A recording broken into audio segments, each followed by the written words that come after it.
হাই, মই সুৰজ, আপোনালোকক ৱেলকাম জনাইছোঁ মোৰ ইউটিউব চেনেললৈ ফুৰিবলৈ যাওঁ বলক। এতিয়া বৰ্তমান আমি গৈ আছোঁ জীপ চাফাৰী কাজিৰঙা নেশ্যনেল পাৰ্কৰ ভিতৰলৈ। এয়া কহৰা হয়, ইয়াতে জীপ চাফাৰী ষ্টেণ্ড আছে, তাৰ পৰা আমি গৈ আছোঁ। আমাৰ প্ৰতিজনৰে 100 টকাকৈ লৈছে। তো আমি চব কলেজৰ ষ্টুডেণ্ট। এতিয়া মোৰ লগতে আছে পিছফালে নিমন, ভাস্কৰ, প্ৰণৱ, ভাস্কৰ আৰু এইফালে আছে মুন্নি আৰু পাপৰি আৰু লগতে বসন্তে।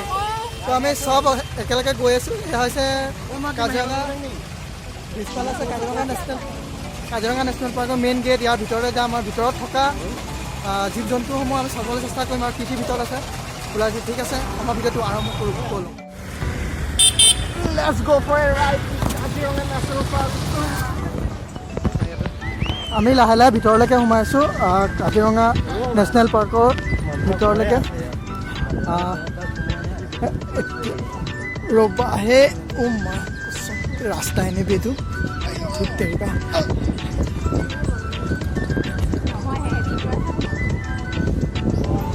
চিঞৰ এটা দি দিয়া আছোঁ আমি। জুচ আছে আল্টিমেট।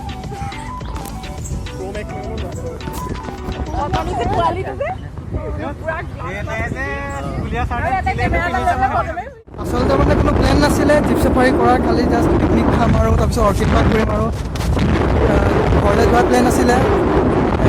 খন্তে কমতে আহিলোঁ আৰু ইমান এটা ইনফৰ্মেশ্যন আপোনালোকক দিব নোৱাৰিছোঁ, তথাপিও যিমানটো পাইছোঁ আপোনালোকক ক'বলৈ চেষ্টা কৰিছোঁ। একদম পাহাৰীয়া ৰাস্তা ভিতৰতে, চাৰিওফালে একদম পুৰা নেচাৰেল পৰিৱেশ। আচলতে নেচাৰ যদি আপোনালোকে ভাল পায় তেতিয়াহ'লে এই পৰিৱেশত আপোনালোকে আহিব পাৰে। কোনটো গড় ক'ত মোবাইলত ধৰিবই নাই নে গড় আছে যদিও।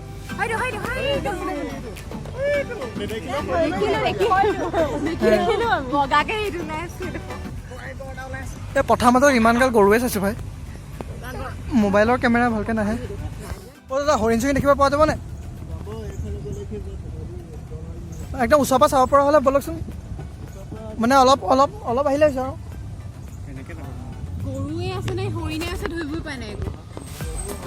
এই ব্লগ এটা বনাই আছোঁ কাজিৰঙা জীপ চাফাৰী।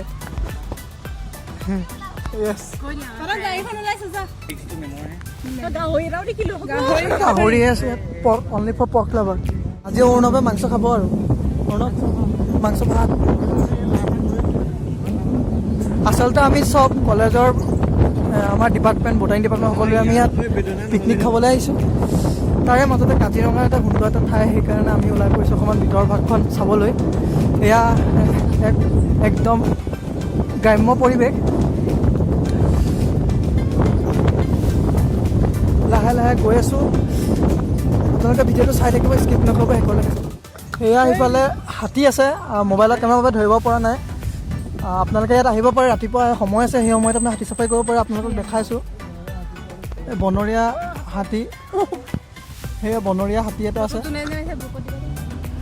তেতিয়াহ'লে আৰু গৈ আছোঁ আৰু শিকি চাওঁ। এয়া আমাৰ বাকী ছাত্ৰ ছাত্ৰীসকল কলেজৰ।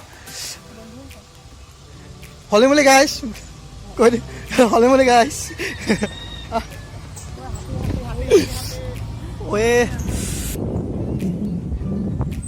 সেয়া আপোনালোকে চাইছে, এইখন হৈছে হাইলেণ্ড। যেতিয়া বানপানী হয় তেতিয়া জীৱ জন্তুসমূহ নিজৰ আশ্ৰয় ল'বৰ কাৰণে ইয়াৰ ওপৰত উঠে। আৰু ভিতৰলৈকে গৈ আছোঁ। ইয়াত এটা নিৰ্দিষ্ট সময় হ'লে আপোনালোকে ইয়ালৈকে আহিব পাৰে। ইয়াৰ পৰা হাতী চাফাৰী কৰা হয়, হাতী দি পেলাই আপোনাৰ ভিতৰৰ ভাগখিনি ঘূৰাব চেষ্টা কৰা হয়। সেইফালে চাই আছে, এইফালে নৈত হাতী গা ধুৱাই আছে। একদম এটা সুন্দৰ এটা পৰিৱেশ। ইয়াত কিবা কিবি বস্তু বিক্ৰী কৰি আছে, তাৰ লগতে হলিমলি গাইজ।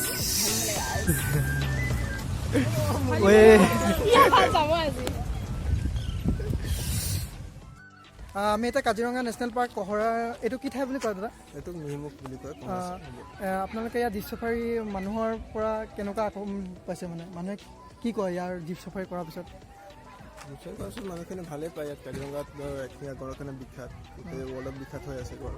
আৰু ইয়াত বৰ্তমানতো কৰোণা চলি আছে, মানুহৰ পৰিৱেশটো ইয়াত কেনেকুৱা হৈছে বৰ্তমান? বৰ্তমান ইমান ভাল নহয় আগতকৈ এতিয়া বাহিৰৰ মানুহখিনি এলাউ কৰা নাই আহিবলৈ বাহিৰৰ মানুহ অহা নাই এতিয়া অসমৰ মানুহ যথেষ্ট আহিছে সেইকাৰণে আমাৰ খুবেই ভাল লাগিছে আমাৰ অসমৰ মানুহ যি মানে আগ্ৰহী কাজিৰঙা চাবলৈ মই অসমীয়া মানুহসকলক ধন্যবাদ জনাইছোঁ যে আমাৰ কাজিৰঙাৰ ওপৰত আপোনালোকে ইয়াত ইমান দিন ধৰি কাম কৰাৰ পিছত এইটো পৰিৱেশৰ লগত জড়িত হোৱাৰ পিছত আপোনালোকে ইয়াৰ পৰা অভিজ্ঞতাটো কেনেকুৱা বুলি ক'ব পাৰে আপুনি? ইয়াৰ পৰা বহুতখিনি অভিজ্ঞতা হয় বহুতখিনি কথা শিকিব পৰা যায় বহুত বিভিন্ন ধৰণৰ মানুহ লগ পোৱা হয় বাহিৰৰ বিদেশৰ মানুহ আৰু এটা প্ৰশ্ন হয় মানুহৰ যেতিয়া বাহিৰৰ দেশৰ পৰা মানুহ আহে সেই মানুহৰ অহাৰ পিছত বিদেশৰ মানুহকেইটা ইয়াত থকাৰ পিছত আপোনালোকে তাহাঁতৰ লগত যেতিয়া কণ্টেক্টত আহে তেওঁলোকে কেনেকৈ আপোনালোকক প্ৰকাশ কৰে অনুভৱবোৰ? আপোনালোকৰ ভাষাৰো অসুবিধা হয় তেতিয়া আপোনালোকে কি কৰে? কেতিয়াবা ধৰক ফৰেনাৰখিনি আহিলে বাহিৰৰ পৰা আহিলে আমেৰিকা ইংলেণ্ডৰ পৰা যদি আহে ইংলিছৰ কাৰণে অলপ অসুবিধা হয় কিছুমান ধৰক গাইড লৈ আহে ইংলিছৰ কাৰণে আৰু বাকীখিনিতো প্ৰায় হিন্দী লেংগুৱেজটো জানে ইংলিছ আৰু বেংগলী লেংগুৱেজটো হয় সেইখিনি আমি জানিব বাৰু। তেওঁক এটা ধন্যবাদ জনাইছোঁ ইমানখিনি কোৱাৰ বাবে। তেওঁ তাৰ লগতে আমি আহিছোঁ এই কাজিৰঙা ভিতৰভাগখন ঘূৰিবলৈ। আমি অলপ আৰু ভিতৰলৈকে সোমাই যাম। এইফালে আপোনালোকে চাইছে কিছুমান বস্তু বা কিছুমান বিক্ৰী কৰিব চেষ্টা কৰিছে। এয়া হৈছে কাজিৰঙাৰ ভিতৰতে ইয়াত চাইছে কিছুমান অসমৰ ট্ৰাইবেল কালেকশ্যন তাহাঁতৰ কিছুমান ড্ৰেছ বিক্ৰী কৰা হৈছে। আপোনালোকে ইয়াত আহিব পাৰে। তাৰ লগতে আৰু কিছুমান বস্তু আছে তেনেকৈ যদি চাই ইয়াত আছে কিছুমান কাঠৰ বস্তু। দাদা আপোনালোকৰ পৰা কিবা এটা শুনিব চেষ্টা কৰক। এই কাঠৰ বস্তু আপোনালোকে কেনেকৈ প্ৰস্তুত কৰে মানে? এইবিলাক চব হাতেৰে বনোৱা হয়। হাতেৰে বনোৱা বস্তু আছে হাতেৰে বস্তু হয় ন? আপোনালোকে কেনেকৈ বিক্ৰী কৰি আছে এইবোৰ? চাইজ লৈ পেলাই চাইজ হিচাপে দাম হয়। ঠিক ধন্যবাদ।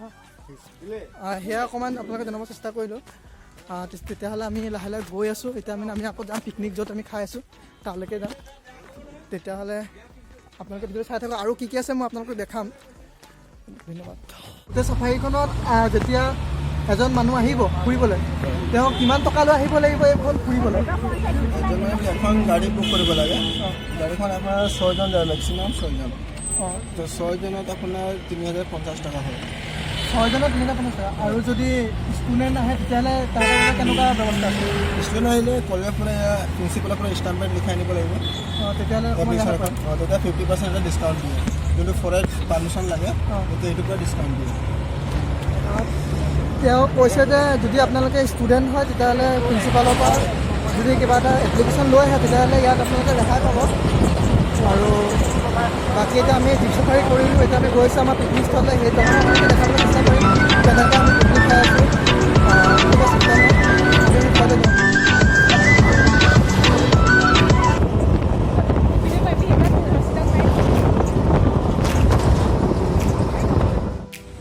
সেইফালে এইকেইটা ফটো চটো মাৰি আছে। আপোনালোকে আহিব পাৰে ফটো চটো মাৰিবৰ কাৰণে।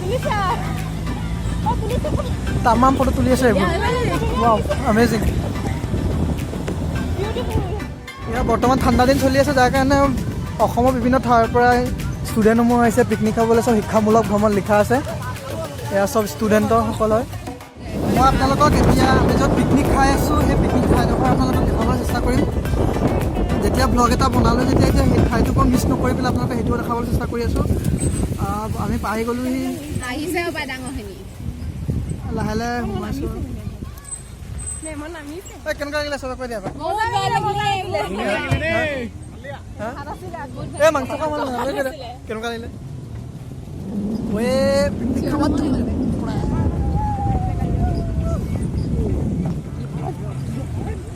এতিয়া মাছে মাংসই পূৰা খাম তাৰপিছত লাহেকৈ আৰু ঘৰ পিনে আকৌ যাম।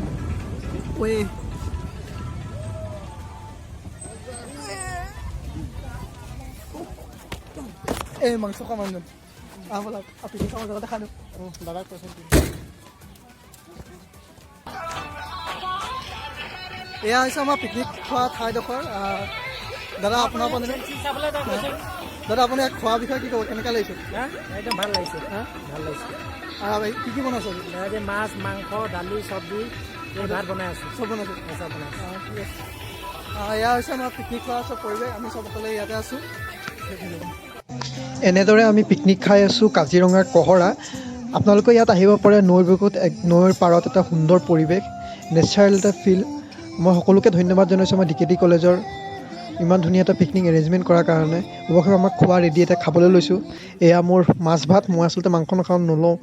একদম মজা খোৱা খাই বৈ লৈছোঁ আৰু আমাৰ পিকনিকটো ইয়াতে সমাপ্ত কৰিছোঁ। যদি আপোনালোকে মোৰ ভিডিঅ'টো ভাল পাইছে তেতিয়াহ'লে লাইক কৰিব, শ্বেয়াৰ কৰিব, ছাবস্ক্ৰাইব কৰিব চেনেলটো। উইদাউট প্ৰিপেৰেশ্যন হৈ এই ভিডিঅ'টো বনালোঁ, জাষ্ট দেখাবলৈ আহিছিলোঁ। প্ৰিপেৰেশ্যন নোহোৱাকৈ ভিডিঅ'টো বনালোঁ। যদি কিবা ভুল হৈ গৈছে ক্ষমা কৰি দিব। ধন্যবাদ।